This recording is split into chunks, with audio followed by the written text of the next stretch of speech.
All right, hello guys, and welcome back to my channel. It has been a while, and I am doing all I can to bring you guys all of the most amazing, juiciest, sustainable, sales and entrepreneurship content. So, on today's video, I'm going to be sharing with you guys 6 business lessons that I am learning in this season, and they are going to do you wonders. So, immediately grab your pen, your notebook, whatever it is. I prepared them here for you, and we're going to get into them. Okay, so first things first. When I thought about this, I actually thought about something that used to happen a lot where part of my childhood, I grew up in Cape Town, and I grew up in Cape Town in Samora, right? Samora Machel, for those that don't know. And there was this thing where if people were renting back rooms at other people's homes and they did not have a fridge, right? They wouldn't not buy meat because they don't have fridges, because obviously the butchery or wherever we buy meat was usually a bit more further. They would then ask either their landlord or their neighbors to keep their meat for them in their fridges. A lot of people in South Africa definitely know this being a thing, especially if you grew up in Lokshin. If you didn't, now you know, but if you're in another country and this is something that is practiced, you kind of know how this thing works. When I thought about that, I thought about how important it is to not isolate yourself and to always ask for help whenever you need to. The whole sentiment around that whole initiative, Elokshin, is that we need to budget. So therefore, when we go buy meat, we have to buy meat collectively. We have to buy meat that's going to cover us for the entire month. And then we'll make a plan around where we keep it. But obviously, we already know that the plan that we're going to make around where we keep it is going to work. Or we'll buy meat for 2 weeks or meat for 1 week or whatever the case is. But we won't need to buy meat every day because we don't have a fridge. Now, in that same light, I think it is important for you to remember in your business that it is important to ask for help. Okay, there are a lot of people that have resources that have open. There are a lot of people that have fridges that have a lot of space to actually keep your meat for you. That's what you need to know. There are a lot of people who have resources that you need to use, and those resources are sitting there and they're not using them, and all you need to do is ask. Very, very important lesson. That's the first one. Ask for help and don't be an island. The second one is that it takes a lot of effort to sustain a cheap client. This is so hectic. It takes a lot of effort to sustain a cheap client. Let me tell you something. Somebody who is literally a cheapskate, or somebody who's spending very little money and they know they're spending very little money, is going to be fussy. Ne?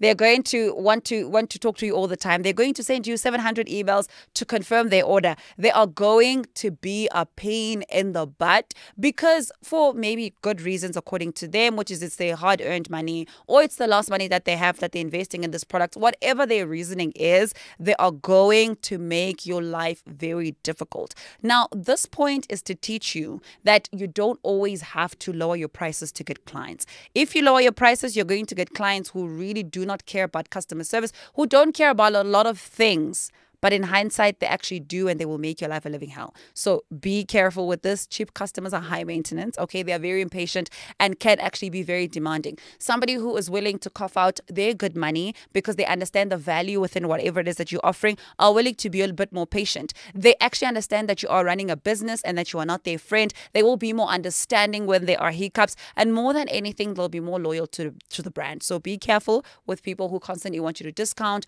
with people who want to buy cheap things from you. And just also, as you start a business, being cheap is not the only way to get in the market. There's a lot of ways you can get in the market. And one of them is really just showcase your value. Showcase your value so long, for such a consistent period of time, for people to really know and begin to trust you, and they will eventually buy from you. So yeah, it really does take a lot of effort to sustain a cheap client. Don't do that. I wouldn't advise you to. If you're already there, there's a lot of strategies, and we filmed a couple of videos on this channel that will help you get out of that trap. Okay, the third one is your USP does not need to be a change of product. I know we talk about this a lot, and this is something I teach a lot.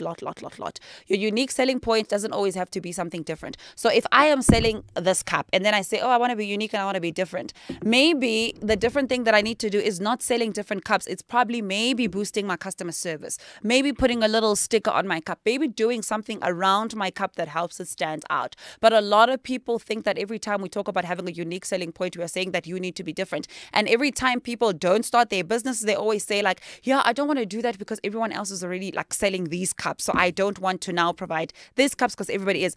I'm telling you, you can sell the very same cups everybody's selling.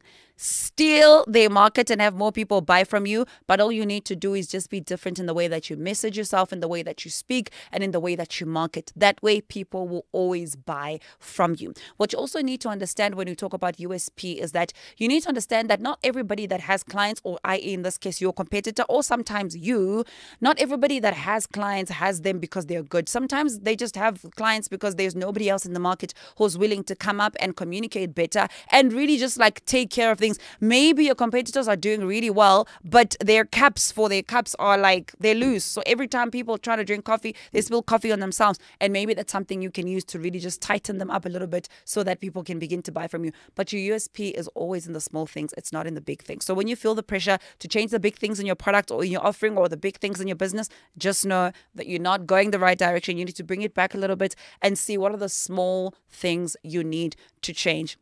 The other USP that we can even talk about, we've had, for instance, Uber, right? Uber has taken over meter taxis so much. And the only big difference there's a lot of technicalities in it, but I want you to pick something up. The only difference that Uber has actually done as opposed to a meter taxi is that we used to call a meter taxi, and a meter taxi would come when they say they would come. So they would say, oh, we're going to be there in 30 minutes. And then you'd obviously get frustrated and you're sitting there, you're waiting, and then they come, or sometimes they're late because they're lying, they're trying to catch the ride, yeah? And then that was not effective, so people had to look for other means of transport. But on Uber then created an app where they'd say, we still want to implement a similar strategy. However, our unique selling point is that we are going to inform our clients how far we are. We're going to give our clients a map so that our client can actually see us moving from where we are to actually coming to them. That on its own, a small little thing to the human psychology and to the human brain, literally took over the taxi industry, literally took over the meter taxi industry. It was a small thing. Yes, from a business perspective, it was a big logistical thing where they had to develop an app. They had to power the app with Google Maps and all of that other stuff. However, they have made more money having gone that route, offering a similar service than they would have been if they tried to say, well, maybe all of our cars are going to be made from Toyota and we will not accept any other cars, so that everybody knows that, yes, we are meter taxis, but we are meter taxis who offer water in the car. Cool, that would have been great. But what do your customers actually care about the most? So it's very important to realize that USP doesn't always have to be something that's hectic. It can be something that's small, that can change the game. It can be a different system that you want to use that is going to alert your customers, inform your customers, that is going to take your customers through a better customer journey than what your current competitor actually is doing. So very, very, very important to realize.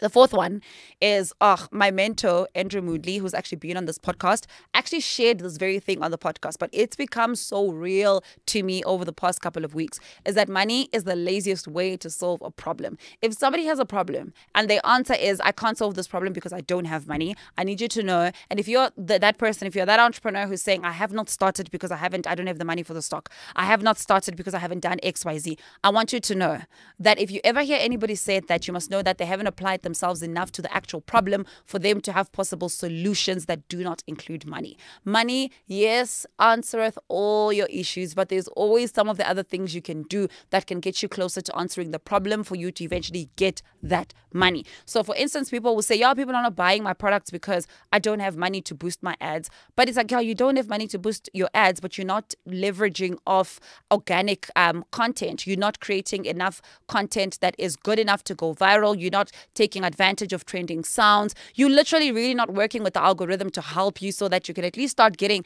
the initial sales coming in to eventually be able to afford a marketing budget for your small business. But you're not doing that. You're waiting for people to buy so that you can have a marketing budget. But then the question is, how are they going to buy because you're not marketing it well enough? So you see, it's a ripple effect. Money is the laziest way to solve a problem. And one of the things that I'm getting my teams now to get into is basically saying, if somebody comes to me and they have a problem and they're saying the only reason why this is not done is because we don't have money, the biggest assignment I will send people to doing is basically start looking at how you're going to achieve this without the money. Because like any other thing, guys, if you're looking for an investor for your business, they will not invest in an idea. You won't come to them and say, well, I've got this idea, I want to sell these cups, but I want to brand them this and I want to do graffiti on these cups, but I don't have money, so give me money so I can start the business. No.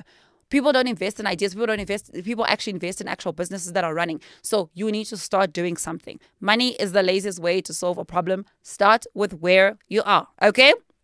Number 5 is do the work. This is so cliche, but I am literally, I learned this over and over again, but I think it's important that I kind of just stamp it again to say that there's no way, there's no other way. Like there's nothing, there's no cheat code to running away from the work. There's no like, I can only work 4 hours a week and get rich.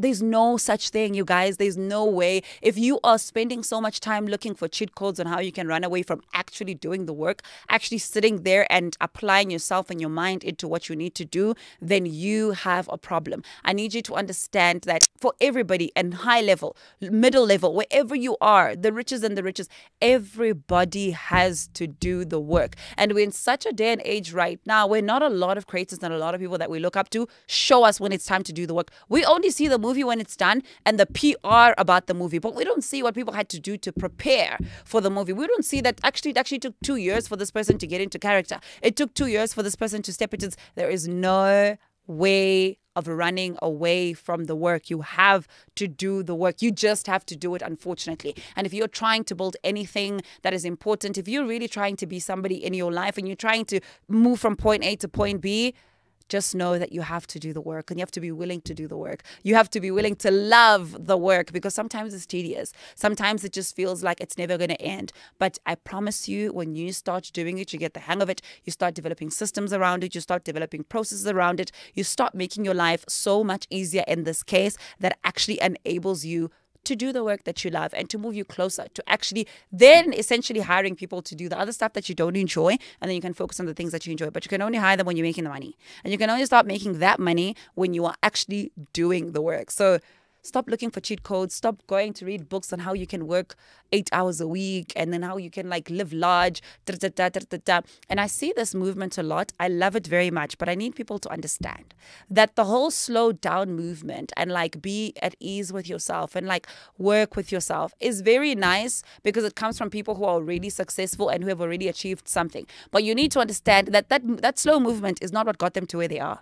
That slow movement is what is sustaining them right now, because they've built a good enough brand and a good enough business that is able to speak to them in rooms where they are not there. So if you are then trying to live slow, work slow, and just like be at ease but you're still trying to build, you're still trying to buy your first car, you're still literally trying to build the foundation of your life, it might not be the right thing for you to do right now. So it's important that whenever you're taking advice, you become very like objective around where, in which season in your life is this advice going to apply. If you're in a season of grinding, by all means go ahead and grind and just shut the noise, get into the work and do it. And then if you're in a season of slowing down, go ahead and slow down, because now you've got the Ferrari, now you've got the Merc, now you've built a beautiful home, now things are a bit more steady. So yeah, you can take a Monday off to go to the spa because your apartment is beautiful, because you've bought your own property. But if you haven't done any of those things and you're trying to slow down and like make it make sense, get to work. There's no way, there's no cheat code to doing the work. The work has to be done and you have to do the work.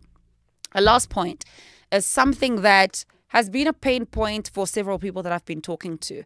And this is the advice that I've been giving them, right? Creating content is not the only way to market your business.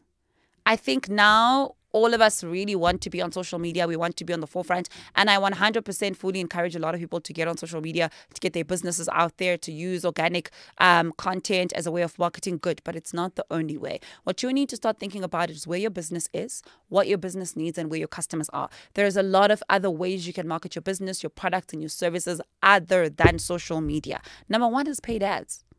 I briefly mentioned this. Yes, you can create content organically, but if you've got a bit of budget, invest in paid ads. Number two is event partnerships and stalls, going to events and selling your products and showcasing your products. Sometimes it's about sponsoring some events if you've got the budget, so that you can get your name and whoever you are out there so that people can know who you are. The third one is collaborations. Are there other people that you can kind of synergize with within your industry and form a collaboration, which is amazing. There's a recent like partnership / collaboration that I saw on Instagram the other day that I fell in love with so much. It was with the Lazy Makoti, and I think there was another lady, I think her name is Z, I completely forgot her name, but she's also in the same industry as her, and they've been collaborating so much, doing work together, and I just love that so much because it really just shows you that There is so much space for all of us. There is so much room for all of us in the market that we can just really get into it and collaborate with each other more than it is like wanting to compete with each other within the work that we do. I want to actually go to that content because I want to mention the other creator's name. So it's Lazy Makoti. I saw it. They did a cute collaboration where they were dressed like similar outfits together. And I know that they're in the same industry, but collaboration is so, so, so, so important. Find people in your niche, in your industry that you have some sort of synergy with or some form of relationship with. If you don't have, start building, but find those people and start collaborating with them. It is going to do you wonders. I can promise you that for sure, because then you're not in competition with anybody. The person, what's her name?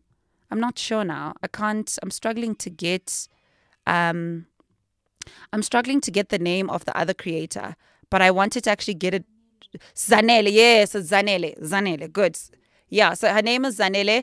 They recently did a collaboration post with the Lazy Makoti, and they're both in the same industry. Absolutely love it. It's really just power of collaboration in any market that you are in. So it's very important to realize that nobody's in competition with you, but go ahead and collaborate with people. Again, print, the fourth one, print, magazines, depending where your market is and what people deem credible. For instance, in my industry, being on Forbes in the actual paper print would make me much more credible than it is not. Do you get what I'm saying?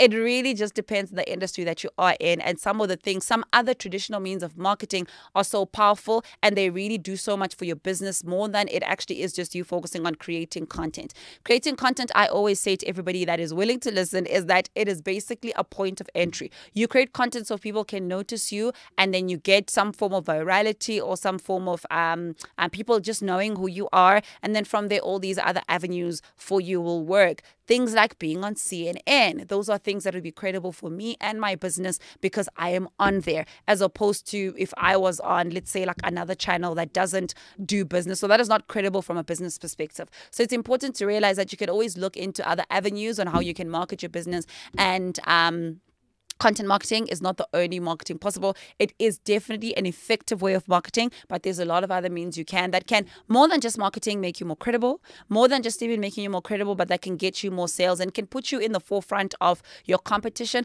and also just put you in front of the people you actually want to buy from you. So those are the 6 business lessons that I am literally just holding on to in the season, and I hope that they're going to help you more than anything. We are kind of nearing towards the end of the year. I think we've got like 4 or 5 months before the year ends, and I know a lot of people are feeling tired right now, myself included, but I just wanted to use this video as a point of encouragement to say that you can definitely keep going, you can definitely keep moving forward, and if you take any of these lessons that I shared and you had an aha moment with one of them or 2 of them, I want to encourage you to go and start implementing them. You guys know on this channel we talk a lot about being able to implement each and every single thing you learn, because watching this video is great for me, but it might not be great for you if you actually aren't implementing it. I personally would love for you to implement it, because I want you to come back with results, with you having said, I watched this video and then this is something that you highlighted and then I did XYZ and I actually got results. So go ahead and actually market your business. Go ahead and build. Don't throw money at your problems. Throw your mind, throw your mental capacity into the issues that you have in your business so that you can actually solve them. I love you guys so much, and I hope that this was fruitful. If it was, let me know in the comment section which one of these points actually spoke to you the most. With that said, I will see you guys on my next video. Goodbye.